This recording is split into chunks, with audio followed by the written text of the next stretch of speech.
43 സീറ്റുകളിൽ BJP, കോൺഗ്രസ് 40 സീറ്റുകളിൽ INLD ഇപ്പോഴും ആ 2 സീറ്റിൽ തന്നെ 5 സീറ്റുകളിൽ സ്വതന്ത്രരും INLDയും ആ 2-5 നിലനിർത്തി പോകുന്നുണ്ട്.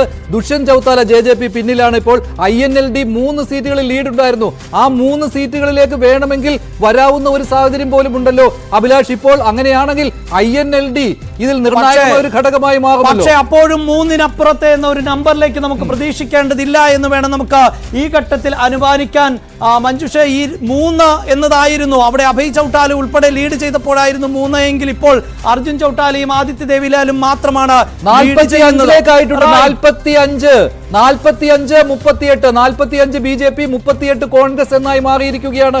ഹരിയാനയിൽ ഇഞ്ചോടിഞ്ച് പോരാട്ടം നടക്കുകയാണ്. കേവല ഭൂരിപക്ഷം ആർക്കും കിട്ടാവുന്ന ഒരു നിലയാണ് ഹരിയാനയിൽ. കോൺഗ്രസിന് കേവല ഭൂരിപക്ഷം 46-ൽ തന്നെ നിർത്തണം.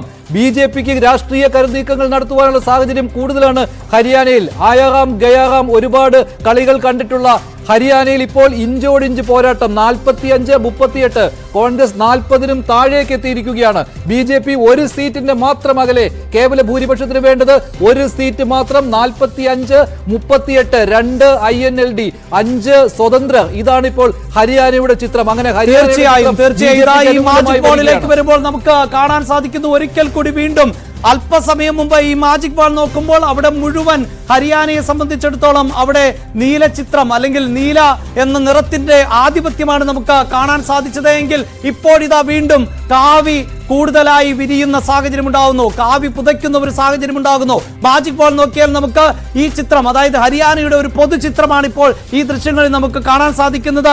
അവിടെ ഇതാ 45 സീറ്റുകളിൽ BJP മുന്നേറുമ്പോൾ ഒരിക്കൽ കൂടി ഹരിയാന കാവി പുതയ്ക്കുന്ന ഒരു സാഹചര്യം ഉണ്ടാകുന്നു. ഇത്